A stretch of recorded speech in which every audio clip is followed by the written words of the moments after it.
Hi అండి. ఈరోజు నేను ఒక థిక్ గ్రేవీతో చాలా టేస్టీగా ఉండే ఈజీ మెథడ్లో చేసుకునే చికెన్ కర్రీ చూపిస్తున్నానండి. ఫస్ట్ నేను మిక్సీ జార్లో ముందుగా హాఫ్ అన్ అవర్ నానబెట్టుకున్న బాదం, జీడిపప్పు, కొబ్బరిని ఇలా పేస్ట్ చేసి పెట్టుకున్నానండి. ఇది పక్కకు పెట్టేయాలి. తర్వాత ఒక గిన్నె తీసుకొని అందులో చికెన్ ముక్కలు వేసేయాలండి.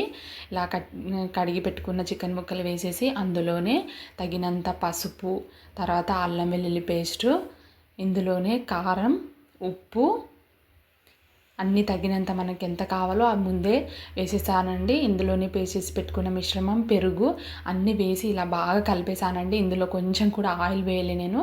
తర్వాత ఇది డైరెక్ట్ పొయ్యి మీద పెట్టేయాలి. ఇది చికెన్ ముక్కల నుంచి వాటర్ అంతా ఇలా రిలీజ్ అవుతుంటుంది. ఇలా రిలీజ్ అవుతున్నప్పుడు కొంచెం కరివేపాకు వేయాలండి. అందులోనే గరం మసాలా, ధనియాల పొడి కూడా వేయాలండి. ఇందులో ఇలా కలిపేశాక కొంచెం ధనియాల పొడి వేశాక కాస్త అటు ఇటు కాస్త అలా మగ్గాక ఒక 10 మినిట్స్ మంచిగా కుక్ అవుతుందండి. అప్పుడు అందులో కసూరి మేతి ఇలా చేతిలో వేసి ఇలా నంచుకొని అందులో వేసేయాలండి. కసూరి మేతి వేయడం వల్ల మంచి ఫ్లేవర్ ఉంటుందండి. అంతే, చూసారు కదా ఎంత సింపులో. థిక్ గ్రేవీతో టేస్ట్ మాత్రం అద్దరిపోతుంది.